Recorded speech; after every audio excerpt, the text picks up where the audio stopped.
अस्सलाम वालेकुम first year बेटे। Open your chemistry book, chapter number 1 periodic table and periodic properties हमने complete कर लिया।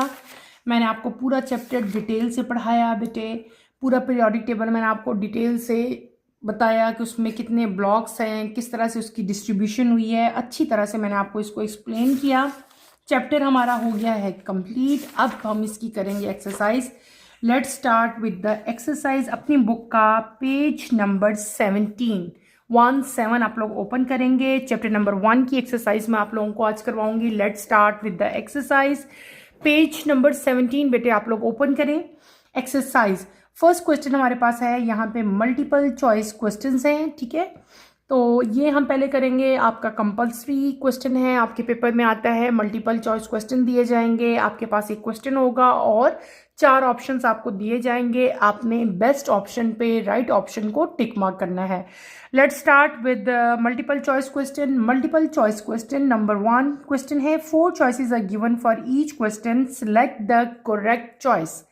Number 1, which scientist first time observe the periodicity in the elements. उस scientist का आपने नाम बताना है जिसने फर्स्ट टाइम जो है वो पीरियोडिसिटी को ऑब्जर्व किया था। तो राइट ऑप्शन आपका पार्ट डी है, D.I. मेंडलीव। डी पे आप लोगों ने इसको टिक करना है। Is that clear? D part is your right answer.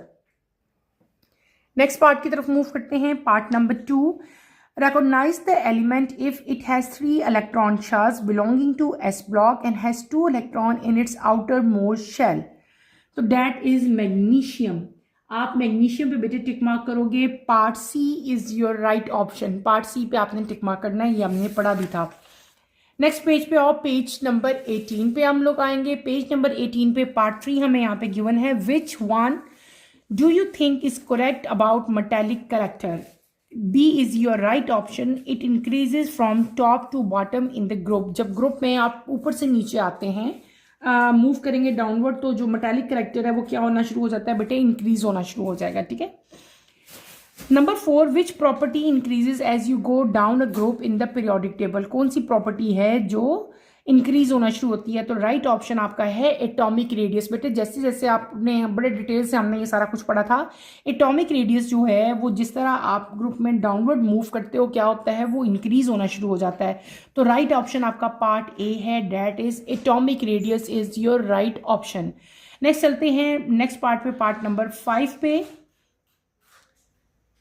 Which set of the following condition result in higher ionization energy? Part 5 में करवा रही हूँ। पार्ट 5 का राइट ऑप्शन है बेटे A part, smaller atom and greater nuclear charge is your right option.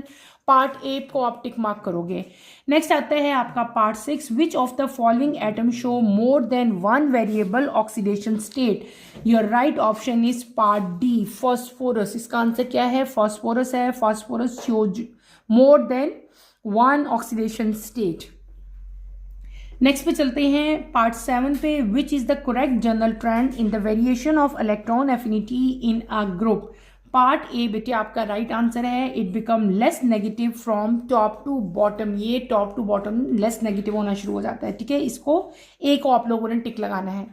Next चलते हैं part number 8 की तरफ। What is the oxidation state of sulphur in the sulphate ion? Right option is +6। Part C is your right option. C पे आप लोग tick mark करोगे। Next question की तरफ आते हैं। Part 9, which is the correct trend in variation of electronegativity along period of the periodic table? B is your right option. It increases from left to right across a period. B is your right option. B पे आप tick mark करेंगे। Next आता है number 10, the atomic radius generally dash across period in the periodic table. तो atomic radius gradually जो है वो decrease होता है जब हम लोग पीरियड में मूव करते हैं, ठीक है। Part B is your right option. Decreases पे आप लोग टिक लगाओगे। नेक्स्ट पेज पे अपनी बुक के पेज नंबर 19 पे, यहाँ पे पहला जो हमें क्वेश्चन दिया है वो क्या है? पार्ट हमारा 11 पार्ट है। Which one of the following element has the highest ionisation energy? तो आपका राइट ऑप्शन यहाँ पे है पार्ट डी, आर्गॉन। AR जो है इसकी एनर्जी जो है, आयनाइजेशन एनर्जी बेटे वो सबसे हाईएस्ट होती है। पार्ट डी पे आप लोगों ने टिक मार्क करना। क्लियर? इसी पेज पे पेज नंबर 19 पे हमारा क्वेश्चन नंबर 2 गिवन है, short answer question, attempt the following short answer question. आपके पेपर में 80% क्वेश्चन जो हैं वो आपकी एक्सरसाइज में से आएंगे, ठीक है। इसलिए आपने अपनी एक्सरसाइज के जो शॉर्ट क्वेश्चन आंसर्स हैं उनको आप लोगों ने लाजमी प्रिपेयर करना है। कोशिश करूंगी मैं आपको सारे ओरली जो है वो एक्सप्लेन करूं, लेकिन कोई मुझे अगर लगा कि डिफ़िकल्ट है, आप लोग ओरली नहीं समझ सकते, तो वो मैं आपको रिटन फॉर्म में बेटे यहाँ पे राइट करवा दूंगी। तमाम के तमाम जो शॉर्ट क्वेश्चन आंसर्स हैं वो सारे के सारे आपकी बुक में ही में से आए हैं। जितना हमने अभी थ्योरी पढ़ी, जितना चैप्टर मैंने आपको पढ़ाया, उसी में से सारे शॉर्ट क्वेश्चन आंसर्स हैं ये वाले। Let's start with this short question answers. Number A, what is first ionisation energy, give an example. आपकी बुक में बेटे फर्स्ट आयनाइजेशन एनर्जी की डेफिनेशन लिखी हुई है, इसकी एग्जांपल्स भी लिखी हुई हैं, लेकिन मैं भी आपको बता देती हूँ, ठीक है, ताकि अगर कोई आपको समझ ना आ रही हो तो आप लोग जो है वो ये डेफिनेशन भी लिख सकते हैं। फर्स्ट आयनाइजेशन एनर्जी क्या होती है? Ionisation energy is the energy needed to remove 1 electron from each atom in 1 mole of gaseous atom to form 1 mole of gaseous plus 1 ion, ठीक है। ये डेफिनेशन आप इसकी राइट करोगे और यही डेफिनेशन आपकी बुक में भी राइट है। अगर आप पीछे जाएं अपनी बुक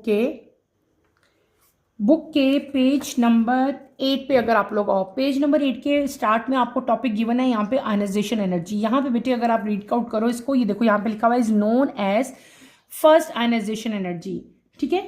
ये आयनाइजेशन एनर्जी की डेफिनेशन लिखी हुई है, यही डेफिनेशन आपने लिखनी है। और यहाँ पे जो एग्जाम्पल आप लिखोगे, जो एग्जाम्पल आपको ईजी लगती है, सोडियम की लिख लो, चाहे इसकी एग्जाम्पल लिख लो, जो एग्जाम्पल आपको इजी लग रही है ना वो आपने एग्जाम्पल लिखनी है। अगर आपको दोनों आती हैं तो बहुत अच्छी बात है, आप दोनों जो एग्जाम्पल्स हैं वो यहाँ पे राइट करोगे। क्लियर हो गया?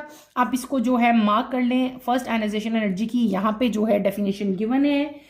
फर्स्ट जो शॉर्ट क्वेश्चन आंसर है पार्ट ए, उसका आंसर है ये, ठीक है। यहाँ से लेकर यहाँ तक आप डेफिनेशन राइट करोगे, फिर आपने इसकी एग्जांपल्स राइट कर देनी है। एग्जांपल्स के साथ ये जो आपको लिखी होती है ना energy, amount of energy release या गेन, ये लाजमी आपने लिखनी होती है, ठीक है। 494 और 590 आप लाजमी लिखोगे जब डेफिनेशन अपनी लिखोगे और उसके साथ एग्जाम्पल लिखोगे। नेक्स्ट पे आओ, पार्ट बी पे, explain why sulphur has lower first ionisation energy than phosphorus. आपने एक्सप्लेन करना है कि जो फर्स्ट आयनाइजेशन एनर्जी है बेटे वो सल्फर की लो होती है एज कंपेयर टू फास्फोरस। इस चीज़ को आप एक्सप्लेन करोगे कि ये ऐसा क्यों है, वाई। तो आप यहाँ पे सिंपल क्या बताओगे कि जो फास्फोरस है वहाँ पे बेटे फास्फोरस के अंदर उसके 3 पीस को गौर से सुनो, समझो और अपनी वर्डिंग्स में लिखने की कोशिश करो। मैं आपको क्या बता रही हूँ कि जो फास्फोरस है उसके अंदर 3p ऑर्बिटल्स जो हैं बेटे दे आर हाफ फिल्ड। क्या होते हैं? फास्फोरस के अंदर 3p ऑर्बिटल्स जो हैं हाफ फिल्ड होते हैं, जो कि रिलेटिविटी स्टेबल कॉन्फिगरेशन है, ठीक है। ये क्या करेंगे? Removing an electron from this half subshell require more energy, ठीक है। While in case of sulphur, यानी कि पहले मैंने आपको फास्फोरस का बता दिया ना कि फास्फोरस के अंदर 3p ऑर्बिटल्स जो हैं वो हाफ फिल्ड है, लेकिन जब हम सल्फर को देखते हैं तो उनके अंदर क्या होता है कि सल्फर के अंदर इलेक्ट्रॉन रिपल्शन जो है due to the period in 1 of 3p orbitals जो है वो क्या है, इतनी होती है कि वो इलेक्ट्रॉन जो है वहां से सल्फर से रिमूव कर सके, ठीक है। और इट नीड लेस एनर्जी। किस तरह से बेटे मैं आपको करके दिखाती हूँ, आप इसको समझो। मैं आपको ये रिटन फॉर्म में भी एक्सप्लेन कर देती हूँ ताकि आप इसको इजीली राइट कर सके। देखिए यहाँ पे अगर आप समझो इसको, हम पहले लिखते हैं यहाँ पे सल्फर, देन मैं आपको फास्फोरस भी लिख के दिखाती हूँ। मैं आपको करवा रही हूँ शॉर्ट क्वेश्चन आंसर का पार्ट बी हम लोग कर रहे हैं, ठीक है। पहले हम यहाँ पे लिखते हैं सल्फर यहाँ पे हम लिख लेते हैं 16। अब देखें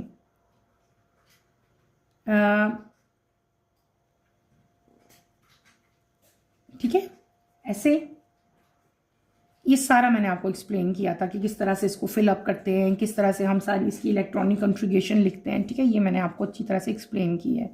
इस क्वेश्चन के आंसर में अब आपने ये चीज़ इधर यहाँ पे मेंशन करनी है, ठीक है। ये हम सल्फर की लिख रहे हैं, ठीक है। ये क्या चीज़ है? This is 3s। ये क्या चीज़ है? दिस इज 3p, ठीक है। ऐसे ही आप लोग इसको राइट करोगे। अब हम यहाँ पे लिख लेते हैं फास्फोरस कितना है? 15। अब यहाँ पे भी हमारे पास ये फील्ड है, ठीक है। इसको भी हम फिल करेंगे। और ये क्या चीज़ है, दिस इज 3s। आगे चलेंगे, ये पार्शली फिल्ड है, कंप्लीटली फिल्ड नहीं है, ठीक है। ऐसे ऐसे, दिस इज 3p। ये मैंने इलेक्ट्रॉनिक कॉन्फ़िगरेशन लिख दी, किसकी, सल्फर की और बेटे फास्फोरस की। इस केस में फास्फोरस में जो 3p ऑर्बिटल्स हैं, ये आपको 3p ऑर्बिटल्स नजर आ रहे हैं ना फास्फोरस में, ये क्या है, दे आर हाफ फिल्ड। आप यहाँ पे मेंशन करोगे ये क्या है, दे आर हाफ फिल्ड, ये हाफ फिल्ड है और which is relatively stable configuration, ठीक है। यहां से क्या होगा कि removing an electron from this half subshell require more energy. ये हाफ फिल जो आपको बेटे सबशेल नजर आ रहे हैं, इनको यहां से इलेक्ट्रॉन रिमूव करने के लिए आपको ज्यादा एनर्जी रिक्वायर होती है। जबकि इन केस ऑफ सल्फर, अगर आप सल्फर पे देखो तो यहाँ पे जो इलेक्ट्रॉन रिपल्शन है, this is due to period. और यहाँ पे अगर आप देखो तो एक यहाँ पे कंप्लीटली फिल्ड है और दो जो हैं वो पार्शली फिल्ड 3p ऑर्बिटल्स हैं, ऐसे ही है ना। तो यहाँ पे यानी कि वन ऑफ द 3p, ये तीन 3p ऑर्बिटल्स है ना, एक पार्शली फिल्ड है, दो पार्शली फिल्ड है और एक क्या है, कंप्लीटली फिल्ड है।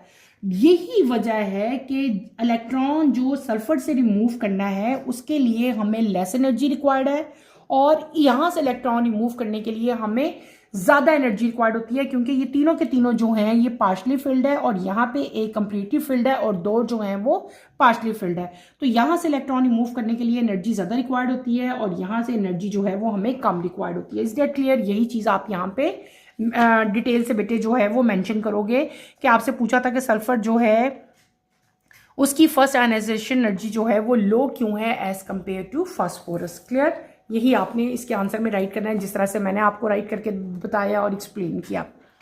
सी पार्ट की तरफ मूव करते हैं। Why the element in group 13 to 17 are called P block element. Detail से हमने पढ़ा था, मैंने आपको बड़ी अच्छी तरह से एक्सप्लेन किया था, दोबारा बताती हूँ। ग्रुप 13 से लेकर ग्रुप 17 तक जो एलिमेंट्स हैं उनको पी ब्लॉक एलिमेंट्स क्यों कहते हैं? बेटे वो एलिमेंट जो ग्रुप 13 से लेकर ग्रुप 17, यानी कि ग्रुप 13 का मतलब ग्रुप 3a, यानी कि 3a आपके, और जो 17 है वो क्या हो जाएगा आपका 7a। ये जो पीरियोडिक टेबल में है ये हमारे पास पी ब्लॉक एलिमेंट हैं। क्यों? क्योंकि जो इनका लास्ट वैलेंस इलेक्ट्रॉन है they are found in P orbital, और जो जनरल इलेक्ट्रॉनिक कॉन्फ़िगरेशन है पी ब्लॉक एलिमेंट्स की वो कितनी है, ns2 np1-6। ठीक है, ये भी मैं आपको लिख देती हूँ। हम कर रहे हैं यहाँ पे पार्ट सी। बेटे मैंने आपको क्या कहा कि वो एलिमेंट जो ग्रुप 13 से लेकर 17 है उनको पी ब्लॉक एलिमेंट क्यों कहते हैं। ठीक है, क्यों कहते हैं? Because their last valence electron are, because यहाँ पे मैं लिख देती हूँ, बिकॉज CA वाला लिखोगे आप, because their last valence electrons are found in p orbitals। ठीक है, इसलिए इनको हम लोग क्या कहते हैं, पी ब्लॉक एलिमेंट कहते हैं। और जो इनकी जर्नल इलेक्ट्रॉनिक कॉन्फ़िगरेशन है वो क्या है बेटे, ns2 डैश के कॉमा लगाओ, यहाँ पे डैश नहीं लगाएंगे, np1-6, वेयर यहाँ पे ये जो n लिखा है मैंने, n का मतलब क्या होता है, शेल नंबर, और s और p क्या है, यहाँ पे ये जो मैंने s लिखा है और जो p लिखा है इसका मतलब क्या है, दे आर ऑर्बिटल्स। क्लियर हो गया? समझ आ गई? मैंने आपको कहा, आपसे क्वेश्चन पूछा हुआ था कि इनको पी ब्लॉक एलिमेंट्स क्यों कहते हैं। ठीक है, मैंने आपको क्या कहा, they are called p block element because their last valence electrons are found in p orbitals। और इनकी जो इलेक्ट्रॉनिक कॉन्फ़िगरेशन है वो क्या होती है वो मैंने राइट कर दी। n का मतलब क्या आता है, शेल नंबर होता है। s और p क्या है, दे आर ऑर्बिटल्स। यही आपने इसके आंसर में राइट करना है। क्लियर? नेक्स्ट क्वेश्चन की तरफ बेटे मूव करते हैं। नेक्स्ट क्वेश्चन है हमारा पार्ट डी। पार्ट डी की तरफ चलेंगे। What are the factor that affect electronegativity. वो कौन कौन से फैक्टर हैं जो इलेक्ट्रोनेगेटिविटी को इफेक्ट करते हैं। इलेक्ट्रोनेगेटिविटी का टॉपिक हमने डिटेल से पढ़ा था बेटे। देयर आर 3 फैक्टर जो कि इलेक्ट्रोनेगेटिविटी को इफेक्ट करते हैं। कौन कौन से हैं? नंबर 1 एटॉमिक साइज, नंबर 2 क्या है? इफेक्टिव न्यूक्लियर चार्ज, नंबर 3 क्या है? Substituent attach with central atom. यहाँ पे बेटे ये शॉर्ट क्वेश्चन आंसर्स हैं, सिर्फ और सिर्फ आपने इन फैक्टर्स के जो हैं वो नेम्स लिखने हैं। जिस तरह से मैंने आपको नाम बता दिए ना, आप पीछे आओ इलेक्ट्रोनेगेटिविटी पे, ठीक है। ये आपका इलेक्ट्रोनेगेटिविटी है। पेज नंबर 11 पे आओ बेटे। यहाँ पे ये इलेक्ट्रोनेगेटिविटी का टॉपिक दिया हुआ है। यहाँ पे आपको देखो factor affecting electronegativity, atomic size लिखा हुआ है, ठीक है। नंबर 1 फैक्टर है। नंबर 2 क्या है? इफेक्टिव न्यूक्लियर चार्ज है। और यहाँ पे नंबर 3 यहाँ पे नहीं लिखा हुआ, उसके अंदर ही मिक्स है। 3 भी मैंने आपको बता दिया। 3 आप क्या लिखोगे यहाँ पे? Substituent attach with central atom. 3rd point आपने क्या लिखना है यहाँ पे? Substituent attach with central atom. ये 3rd फैक्टर है, ठीक है। यहाँ पे आपने ये तीनों जो है वो मेंशन करने हैं। क्लियर हो गया? अगले क्वेश्चन की तरफ चलते हैं बेटे। हमारा पार्ट ई आता है अगला। Part E, which factor are responsible for the increasing reactivity of alkali metal as we move down the group. वो कौन से फैक्टर हैं बेटे जो रिस्पॉन्सिबल होते हैं increasing reactivity of alkali metal? जैसे जैसे आप ग्रुप में डाउनवर्ड मूव करते हो तो बेटे अल्कली मेटल जो है आपको पता है they are most reactive elements in the periodic table, और इनकी रिएक्टिविटी जो है वो ग्रुप में इंक्रीज होती है जैसे जैसे हम लोग मूव करते हैं डाउनवर्ड। वो क्यों इंक्रीज होती है? देयर आर 2 रीजंस, 2 रीजंस हैं जिनकी वजह से उनकी रिएक्टिविटी जो है वो इंक्रीज होती है। दोनों आप अलग अलग पॉइंट्स में लिखोगे, नंबर 1 नंबर 2। 1 में हम क्या लिख लेते हैं ये कि क्योंकि जैसे जैसे आप ग्रुप में डाउनवर्ड मूव करते हो एटॉमिक साइज क्या होता है? वो इंक्रीज होता है। तो नंबर 1 क्या हो जाएगा? Increase in atomic size. Number 2 पे आप क्या राइट करोगे? डिक्रीज इन आयनाइजेशन एनर्जी, क्योंकि जैसे जैसे हम डाउनवर्ड मूव करते हैं आयनाइजेशन एनर्जी जो है वो डिक्रीज होना शुरू हो जाती है। तो यहाँ पे 2 फैक्टर्स हमारे पास आएंगे। एक फैक्टर क्या आएगा? इंक्रीज इन एटॉमिक साइज, और दूसरा फैक्टर क्या आएगा? Decrease in ionisation energy.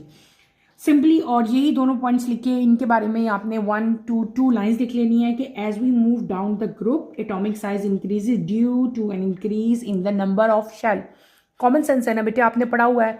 जैसे जैसे हम मूव करते रहते हैं एटॉमिक जो साइज है वो इंक्रीज होता है। एटॉमिक साइज कब इंक्रीज होता है? जब एटॉमिक शेल्स जो हैं, आपकी नंबर ऑफ शेल्स जो हैं वो इंक्रीज होती जाएंगी तो उसका साइज जो है वो क्या होता जाएगा? इंक्रीज होता जाएगा। इसके अलावा जो रिमूवल ऑफ वैलेंस इलेक्ट्रॉन है वो भी इजी हो जाएगी, जिसकी वजह से रिएक्टिविटी जो है वो इंक्रीज हो जाती है, ठीक है। और यही आपने यहाँ पे मेंशन करना है, और 1 या 2 आपने यहाँ पे एग्जांपल्स भी दे देनी है। जैसे कि CS जो है वो ज़्यादा रिएक्टिव है as compare to lithium due to large size and low ionisation energy value. जिसका एटॉमिक साइज सबसे ज़्यादा होगा, आयनाइजेशन एनर्जी जिसकी कम होगी, वो उतना ही ज़्यादा जो है वो रिएक्टिव होगा, ठीक है। ये आपने यहाँ पे मेंशन करना है। अगले क्वेश्चन की तरफ चलते हैं, पार्ट F की तरफ। पार्ट F की तरफ चलो। Why some of the element show variable oxidation number while others do not. कुछ एलिमेंट जो हैं वो वेरिएबल ऑक्सीडेशन नंबर जो है वो शो करते हैं, लेकिन कुछ एलिमेंट ऐसा शो नहीं करते। वाई? इसका रीज़न क्या है? तो बेटे ऑक्सीडेशन नंबर जो एटम का है, पहले तो आपने ऑक्सीडेशन नंबर को यहाँ पे डिफाइन करना है, उसी के बारे में फिर आगे फर्दर हम लिखेंगे। आप लोग लिखोगे oxidation number of atom is the number of electron provided for the bond formation. Bond formation के लिए नंबर जो आपको प्रोवाइड किया जाता है that is known as oxidation number. और ये जो आपका क्वेश्चन है कि some element show variable oxidation number, this is due to availability of electron in multiple energy levels, ठीक है, और particularly in D and F orbitals, ठीक है। यहाँ पे मैं इसका रीजन आप लोगों को लिख देती हूँ। हम कर रहे हैं पार्ट F। पार्ट F कर रहे हैं, पूछा हुआ था वाई, ठीक है। Why some of the element show variable oxidation number, तो इसका आप क्या रीजन लिख सकते हो? This is due to, this is due to, बेटे आप क्या लिखेंगे? This is due to availability, AVAILABILITY, availability of electrons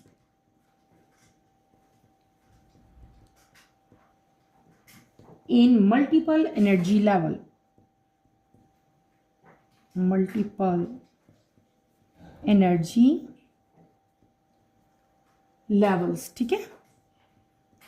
particularly मैं पूरा आपको यहाँ पे लिख देती हूँ ताकि आप इसको नोट कर लो। Particularly in d and f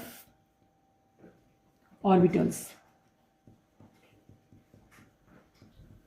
of transition elements, ठीक है।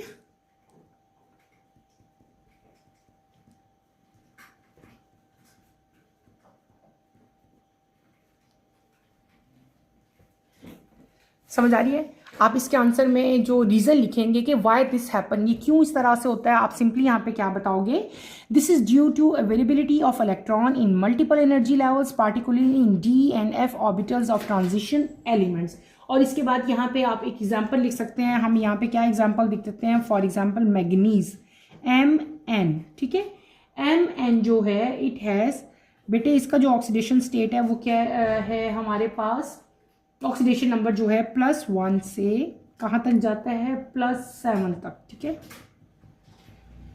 ऑक्सीडेशन स्टेट, ये आपने इसकी एग्जांपल ये राइट कर देना है, ठीक है। और कुछ नॉन मेटल्स जो हैं वो भी इस बिहेवियर को शो करते हैं due to excitation of electron from one orbital to other, ठीक है। इसकी कॉमन एग्जांपल मैं आपको यहाँ पे बताती हूँ, जैसे कि S16 और ये S16 की हम कॉमन एग्जांपल लेते हैं सल्फर की, ठीक है।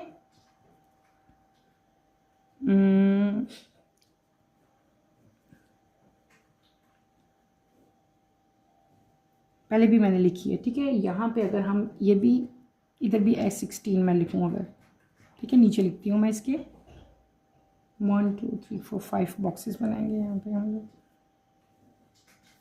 1 2 3 5, ठीक है। ये मैं आपको बता रही हूँ कि कभी कभार नॉन मेटल्स भी जो है इस बिहेवियर को शो करते हैं, non metals also show this behaviour.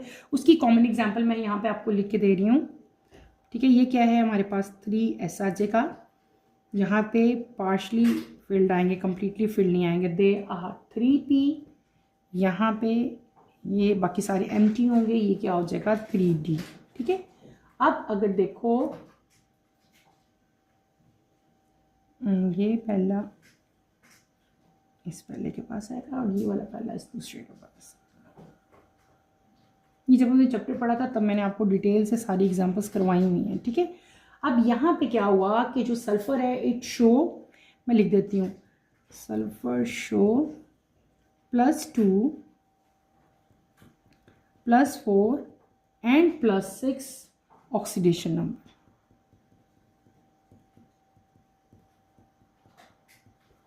ठीक है। अब गौर करो बेटे, मैंने आपको यहाँ पे रीज़न लिख दिया, फिर मैंने आपको इसमें एक एग्जाम्पल ही बता दी। इसके अलावा मैंने यहाँ पे एक और चीज़ आपको बताई कि कभी कभार जो नॉन मेटल्स हैं, some non metals also show this behaviour. और वो क्यों ये बिहेवियर शो करते हैं, due to excitation of electron from one orbital to other. Common example इसकी क्या है, सल्फर एंड फॉस्फोरस है। मैंने आपको यहाँ पे सल्फर की बेटे पूरी एग्जाम्पल लिख के दिखाई है, sulphur show +2 +4 and +6 oxidation number. यही आपने अपने आंसर में बेटे राइट करना है एज इट इज, जैसे मैंने आपको सारा समझाया।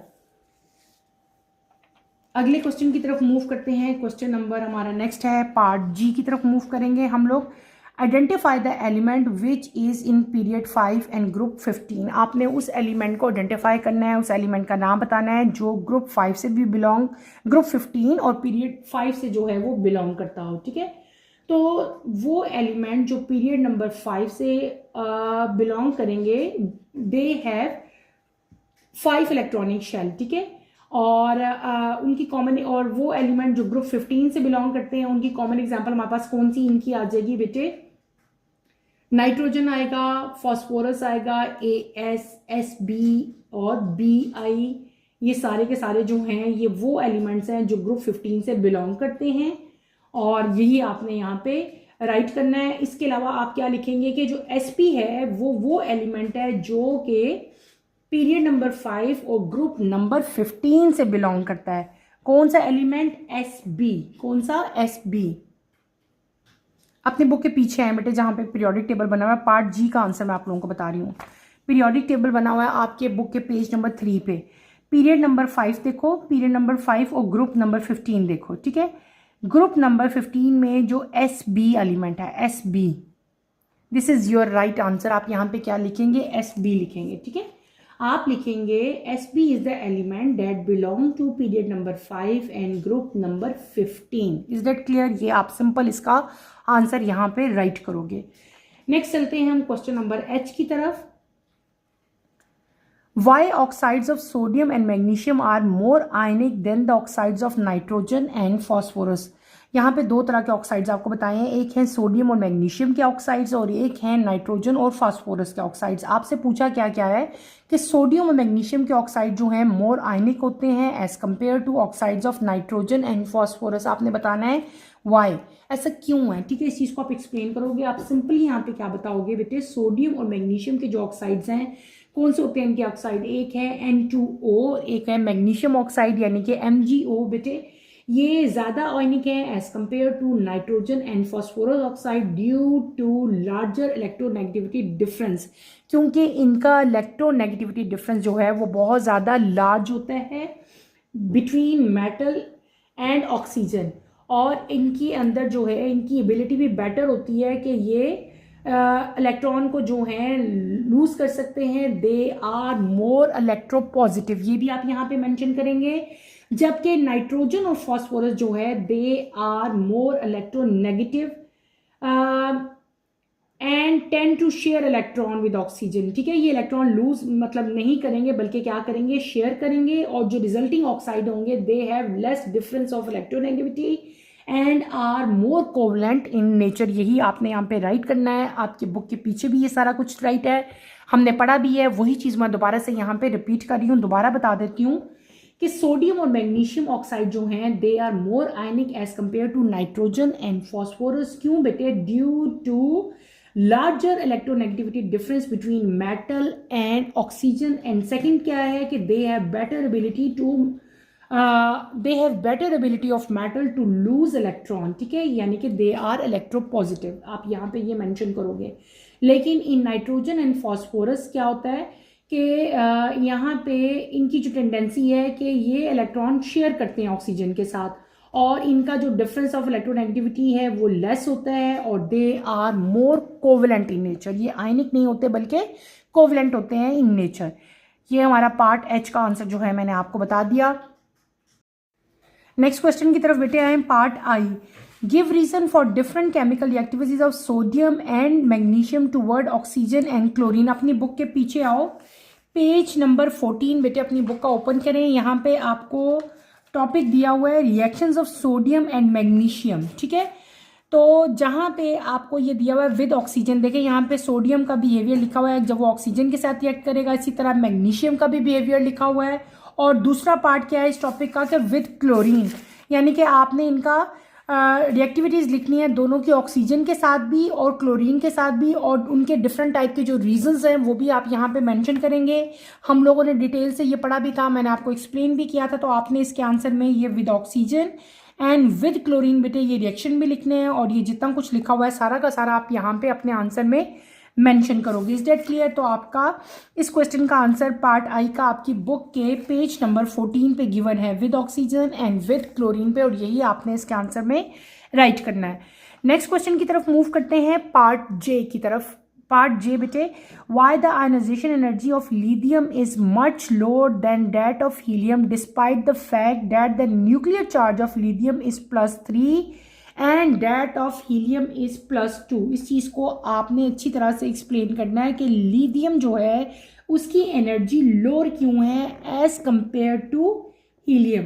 तो यहाँ पे पहले तो आप क्या मेंशन करोगे, पहले बेटे आप दोनों की आयनाइजेशन एनर्जी लिखोगे और फिर उसी का हम लोग क्या करेंगे, कंपैरिजन करेंगे। ये क्वेश्चन मैं आप लोगों को रिटन फॉर्म में करवा देती हूँ ताकि आपको ज़्यादा जो है वो आसानी हो जाए। आपकी बुक में इसका आंसर जो है वो नहीं दिया गया, ठीक है। तो क्वेश्चन नंबर हम लोग कर रहे हैं पार्ट जे, शॉर्ट क्वेश्चन आंसर्स का पार्ट जे मैं आप लोगों को करवा रही हूँ, ठीक है। आप लोग मेरे साथ साथ इसको राइट करें। अगर आप लोग देखो हीलियम को, हीलियम की इलेक्ट्रॉनिक कॉन्फ़िगरेशन बेटे क्या है, 1s2, ठीक है। जबकि जब हम लिथियम को देखेंगे तो लिथियम की इलेक्ट्रॉनिक कॉन्फ़िगरेशन क्या है, आप सब फैमिलियर है, मैंने आपको अच्छी तरह से एक्सप्लेन की थी, 1s2 एंड 2s1, ठीक है, क्लियर होगी। यही है ना इनकी इलेक्ट्रॉनिक कॉन्फ़िगरेशन। अब आपसे क्वेश्चन क्या किया है, आपसे बुक में पूछा हुआ है कि आयनाइजेशन एनर्जी लिथियम की लोअर होती है एज कंपेयर टू हीलियम। इस चीज़ को आप एक्सप्लेन करेंगे। तो सबसे पहले आप यहाँ पे क्या करोगे, आप यहाँ पे मेंशन करोगे बेटे कि लिथियम की इलेक्ट्रॉनिक कॉन्फ़िगरेशन और हीलियम की आपने लिखनी है। उसके बाद आपने बताना है कि lithium has outer electron far from the nucleus, कि लिथियम का जो आउटर इलेक्ट्रॉन है बेटे वो न्यूक्लियस से काफ़ी फार होता है, दूर होता है, ठीक है। So it is easy to remove, इसलिए इसको वो जितना वहाँ से फार होगा, न्यूक्लियस से दूर होगा, उतना ही उसको रिमूव करना जो है वो ईजी होता है। जबकि जब हीलियम का हम देखें तो helium has electron very close with no shielding, वो बहुत ज़्यादा क्लोज होता है, कोई भी शील्डिंग नहीं होगा, इसलिए उसको रिमूव करना जो है वो क्या होता है, मुश्किल होता है, हार्ड होता है उसको रिमूव करना। तो यही वजह है कि lithium has lower ionization energy because its outer electron is less tightly held. ये मैं यहाँ पे रीज़न लिख भी देती हूँ ताकि आप लोग इसको अपनी नोटबुक्स में उतार लो। आप क्या लिखोगे, लिथियम, बेटे आपकी आसानी के लिए मैं यहाँ पे लिख रही हूँ, lithium has its outer electron far, ये मैंने अभी बताया ना, फार का मतलब होता है दूर है, कहां से, न्यूक्लियस से, न्यूक्लियस एंड शील्डेड, ठीक है, और ये शील्डेड भी है। So it is easy to remove.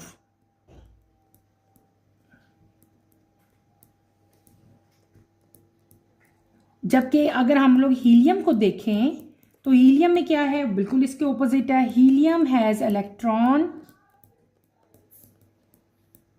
Very close with no shielding, ठीक है, यहां पे शील्डिंग इफेक्ट है ही नहीं, with no shielding,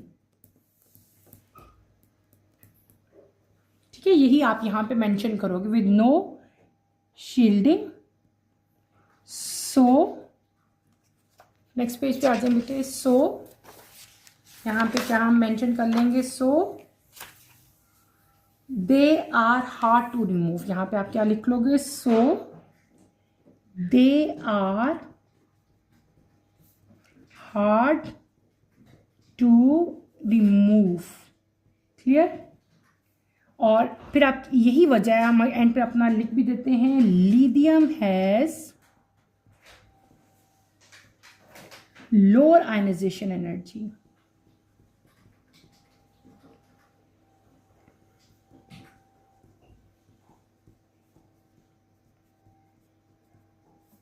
because its outer electron is less tightly held। Is that clear. मैंने आप लोगों को बेटे इसका आंसर सारा का सारा राइट करवा दिया ताकि आप इसको अपनी अपनी नोटबुक्स में उतार लें और इसको प्रिपेयर कर लें, ठीक है। नेक्स्ट क्वेश्चन की तरफ चलते हैं। हमने पार्ट जे का जो आंसर है वो मैंने आपको सारा राइट करवाया, एक्सप्लेन किया। नेक्स्ट क्वेश्चन की तरफ मूव करो बेटे। नेक्स्ट क्वेश्चन हमें क्या दिया गया है, नेक्स्ट क्वेश्चन है पार्ट के पार्ट मैं आपको करवाऊंगी, the ionization energy of B E क्या चीज़ है, ब्रेलियम है। Atomic number 4 is higher than that of boron, atomic number 5, despite the fact that the nuclear charge of B is +4 and that of boron is +5। इसका भी आपने answer देना है, इसको भी आपने एक्सप्लेन करना है। तो बेटे यहाँ पे आप क्या लिखेंगे, यहाँ पे भी एज इट इज़ हम लोग क्या करेंगे, पहले हम इसकी आयनाइजेशन एनर्जी लिखेंगे। पार्ट के मैं कर रही हूँ, ठीक है, यहाँ पे हम मेंशन कर लेते हैं पार्ट हमारा कौन सा है, के पार्ट है। पहले हमसे यहाँ पे क्या पूछा है, ब्रेलियम। पहले मैं ब्रेलियम की यहाँ पे लिखती हूँ इलेक्ट्रॉनिक कॉन्फ़िगरेशन, आप लोग मेरे साथ साथ उतार लें। ब्रेलियम की इलेक्ट्रॉनिक कॉन्फ़िगरेशन क्या है, 1s2 2s2, यानी कि इसमें 2s सबशेल जो हैं बेटे वो फुल है और ये स्टेबल है, ठीक है। फिर हम बात करते हैं बोरॉन की। बोरॉन के केस में आप क्या लिखोगे, 1s2 2s2 और साथ 2p1। अब यहाँ पे गौर करो, यहाँ पे क्या है कि इलेक्ट्रॉन जो है वो रिमूव है फ्रॉम 2p। और बोरॉन में क्या है, अगर हम बोरॉन को देखें तो यहाँ पे 3 मेन आपको पॉइंट्स नजर आएंगे। इसकी हायर इन एनर्जी है ये। सेकेंड पॉइंट यहाँ पे क्या लिखोगे, इट इज फार्दर फ्रॉम, यानी कि फार दूर है ये किससे, इसके इलेक्ट्रॉन फ्रॉम न्यूक्लियस। थर्ड चीज आप यहां पे क्या मेंशन करेंगे, लेस टाइटली हेल्ड है, लेस टाइटली हेल्ड। ये मेन पॉइंट्स हैं किसके, हमारे बोरॉन के। जबकि बेरिलियम में मैंने आपको क्या बताया था, ये भी मेंशन कर देती हूं दोबारा से, ये स्टेबल थे और दूसरा क्या था, ये टाइटली हेल्ड थे, ठीक है। ये मैंने पहले बता भी दिया, लेकिन मैंने कहा चलो मैं लिख भी देती हूँ ताकि आप लोगों को अच्छी तरह से याद रहे।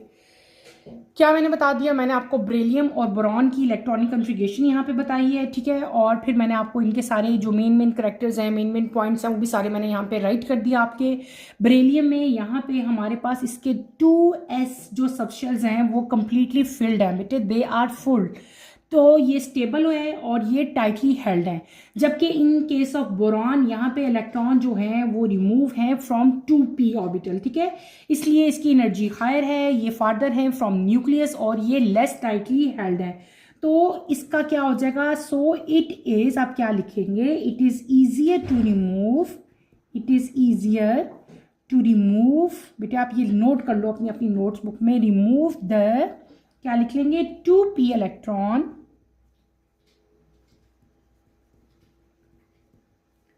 of boron, so boron has lower ionization energy as compared to beryllium। ये आप यहां पे राइट कर देंगे। देन beryllium, क्लियर है। यही आपने इसके आंसर में राइट कर देना है, बिल्कुल छोटे छोटे बच्चों की तरह ना मैंने आपको राइट कर दिया आंसर, ताकि आप लोग इसको इजीली अपनी नोटबुक्स में उतार लो और आपको प्रिपरेशन करने में कोई प्रॉब्लम ना आए।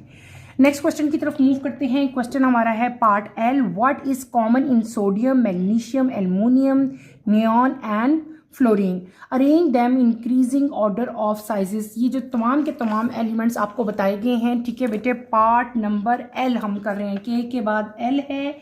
एल में जितने भी एलिमेंट्स आपको दिए गए हैं उनमें कॉमन क्या है, तो आप इसका जो कॉमन पॉइंट है इन सब एलिमेंट्स में वो क्या है कि they all are of the same period. ये तमाम के तमाम, ऑल द एलिमेंट्स आप क्या लिखेंगे, ऑल द एलिमेंट्स,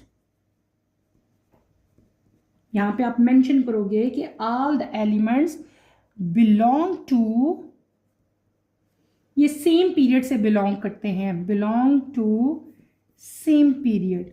और उस पीरियड का क्या नाम है बेटे, वो कौन सा पीरियड है, period number 3। Is that clear. ये इन सब एलिमेंट्स में एक कॉमन चीज़ है, ठीक है। इन सब का एक ही पीरियड है, सोडियम, मैग्नीशियम, एल्युमिनियम, ठीक है। और दूसरा ये जो फ्लोरीन है ना, ये सोडियम, मैग्नीशियम, एल्युमिनियम जो है ये पीरियड 3 से बिलोंग करते हैं। जबकि फ्लोरीन और जो नियॉन है ना, फ्लोरीन जो है वो पीरियड नंबर 2 से बिलोंग कर रहा है, और जो नियॉन है वो भी पीरियड 2 से बिलोंग करता है, ठीक है। ये आपने, ये एक्सेप्शन है इस लिस्ट में। यहाँ पे क्या है कि एटॉमिक साइज जो है वो डिक्रीज हो रहा है from left to right across the period due to increasing nuclear charge. जिस तरह न्यूक्लियर चार्ज इंक्रीज हो रहा है इनका, आप क्या लिखेंगे, एटॉमिक साइज जो है वो डिक्रीज हो रहा है। यहाँ पे मैं मेंशन कर देती हूँ, atomic size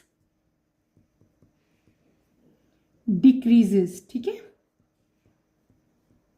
from left to right across a period due to increasing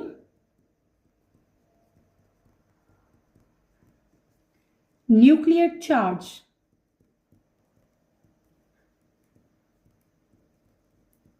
clear है बेटे? ये सारा आंसर मैंने इसका राइट कर दिया। इसके बाद इसी क्वेश्चन के एंड पे आपसे पूछा हुआ है arrange them increasing order of their sizes. आपने इनके इंक्रीजिंग ऑर्डर भी लिखना है अकॉर्डिंग टू देयर साइजेस। आप यहाँ पे क्या लिख देंगे? इंक्रीजिंग, मैं लिख देती हूँ आप लोगों को order, increasing order of size.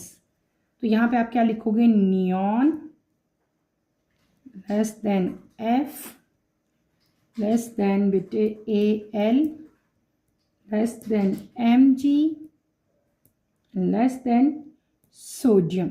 ये आपने इनका ऑर्डर भी यहाँ पे मेंशन कर देना है, जैसे मैंने यहाँ पे आपको मेंशन किया, ठीक है? जैसे मैंने आपको राइट करवाया यही ऑर्डर आपने एज इट इज़ जो है वो अपनी अपनी नोटबुक्स पे लिख लेना है। क्लियर हो गया? समझ आ गई? ये हमारा पार्ट L का आंसर है जो मैंने आपको यहाँ पे राइट करवा दिया। क्लियर है? नेक्स्ट पार्ट की तरफ चलते हैं। नेक्स्ट हमारा लास्ट पार्ट है शॉर्ट क्वेश्चन आंसर्स का। बेटे इसकी तरफ आओ आप लोग। Consider the chloride of sodium, magnesium and phosphorus, NaCl, MgCl2 and PCl5. Classify each of these chlorides as acidic, basic or neutral. Number 2 है for each chloride briefly explain the reason of your classification referring to their behavior when dissolved in water. अपनी book के पीछे आए बेटे, आपको यहाँ पे topic दिया गया क्लासिफिकेशन ऑफ क्लोराइड। बुक के पेज नंबर 16 पे अगर आप लोग आओ, पेज नंबर 16 ओपन करो। Chlorine form compound with other elements known as chloride. यहाँ पे आपको बताया हुआ है कि आपने क्लासिफाई करना है कि ये क्लोराइड जो आपको 3 पूछे हुए हैं ना, ये क्या है? ये बेसिक है, न्यूट्रल है या एसिडिक है? तो सोडियम क्लोराइड और मैग्नीशियम क्लोराइड जो हैं बेटे दे आर न्यूट्रल क्लोराइड्स। ये क्या है? दे आर न्यूट्रल क्लोराइड्स हैं। जबकि यहाँ पे जो PCl5 लिखा हुआ है, जब हम इसकी क्लासिफिकेशन करेंगे तो दिस इज एसिडिक क्लोराइड। ये क्या है? एसिडिक है। आपकी बुक में यहाँ पे PCl5 मेंशन नहीं है, PCl3 दिया हुआ है। मैं आप लोगों को बता रही हूँ PCl5 is also acidic chloride, ठीक है? तो आपका जो फर्स्ट पार्ट था कि इनको क्लासिफाई करें, तो पहले दोनों हमारे पास जो है सोडियम है और जो मैग्नीशियम है, ये क्या है?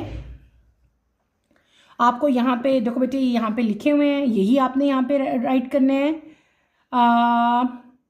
और दूसरी चीज़ हमें यहाँ पे क्या बताई हुई है?